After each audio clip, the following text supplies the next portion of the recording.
Hi guys, તો કેમ છો? આઈ હોપ કે તમે બધા મજામાં હશો ને હું અને મારી મમ્મી આવ્યા છે છોટાઉદેપુર ભંગુરિયો જવા માટે, કેમ કે અમારે હોળીનું થોડુંક સામાન પણ લેવાનું હતું. ને કોમેન્ટ કરી દેજો કે ભંગુરિયો જવા કોણ કોણ આવ્યું હતું છોટાઉદેપુર.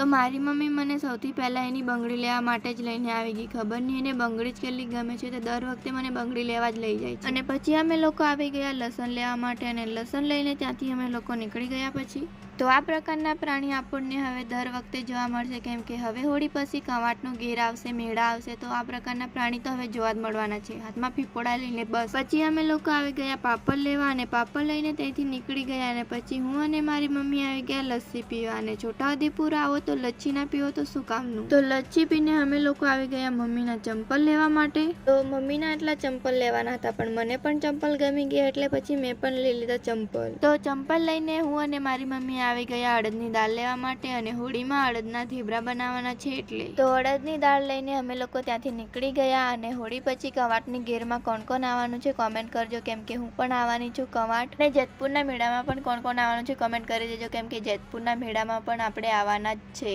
તો અમે બધું સામાન લઈ લીધું છે, તો હવે હું અને મારી મમ્મી ઘરે જવા માટે નીકળીએ છીએ. તો એક વસ્તુ તો હું ભૂલી જ ગઈ હતી. ગઈ વખતે હું આવી હતી તો ડ્રેસના કાપડ નાખ્યા હતા સીવા, તો હું મમ્મીને લઈને આવી ગઈ ટેલરના ત્યાં. અને ટેલરના ત્યાં આવીને જોઈ તો મારો એક જ ડ્રેસ સીવાયો હતો. તો પછી મેં કીધું કે ફરી આવીશ, ત્યાં સુધી તમે ડ્રેસ સીવી દેજો. તો ત્યાંથી અમે લોકો નીકળી ગયા ઘરે જવા માટે, અને મળીએ પાછા બીજા નવા મિની બ્લોગમાં. ત્યાં સુધી વિડીયોને લાઈક કરી દેજો, અને મારી ચેનલને સબસ્ક્રાઈબ કરવાનું ના ભૂલતા.